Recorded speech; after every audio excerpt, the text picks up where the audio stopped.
Customer కి ఏం అవసరమో అంటే నీడ్ ఏంటో అర్థం చేసుకోవడం ఎంత ఇంపార్టెంటో కస్టమర్ సైకాలజీ అర్థం చేసుకోవడం కూడా అంతే ఇంపార్టెంట్. మీ బిజినెస్ గ్రో అవ్వడానికి ఉపయోగపడే కొన్ని టిప్స్ ఈ రోజు మీతో షేర్ చేసుకుంటాను. Number 1, social proof drives action. According to Nielsen 92% మంది రికమెండేషన్స్ మీద ఒక ఐటమ్ ని పర్చేస్ చేయడానికి వచ్చేస్తారంట. అందుకనే మన reviews, photos Google, Zomato, Swiggy వీటిలో పెడతారో అవి చాలా ఇంపార్టెంట్. క్రౌడ్ అట్రాక్ట్స్ క్రౌడ్ అన్నది వాస్తవమే.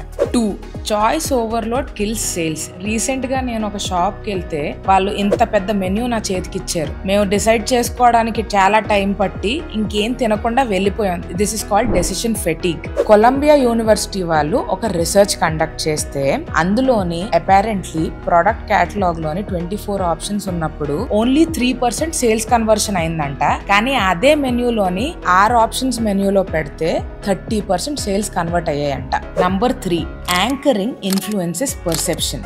MIT రీసెర్చ్ ప్రకారం కస్టమర్ చూసిన ఫస్ట్ ప్రైస్ తోటే వాళ్ళ ఎక్స్పెక్టేషన్ సెట్ అయిపోతుందంట. అంటే మీరు ఒకవేళ మీ హైయెస్ట్ ప్రైస్డ్ ప్రోడక్ట్ ఒక 1000 రూపాయలది పైన పెడితే వాళ్ళు అమ్మో ఇక్కడ అన్ని ఎక్స్పెన్సివే అని చెప్పి వెనక్కి వెళ్ళిపోయే ఛాన్సెస్ చాలా ఎక్కువ ఉన్నాయి. సో స్మార్ట్ గా ప్లే చేయండి. కస్టమర్ సైకాలజీని అర్థం చేసుకోవడం మ్యానిపులేషన్ కాదు, మీ బిజినెస్ అండ్ ప్రొడక్ట్స్ తో వాళ్ళ థాట్ ప్రాసెస్ ని అలైన్ చేయడం. If you don't understand how people think, you'll keep guessing what makes them buy.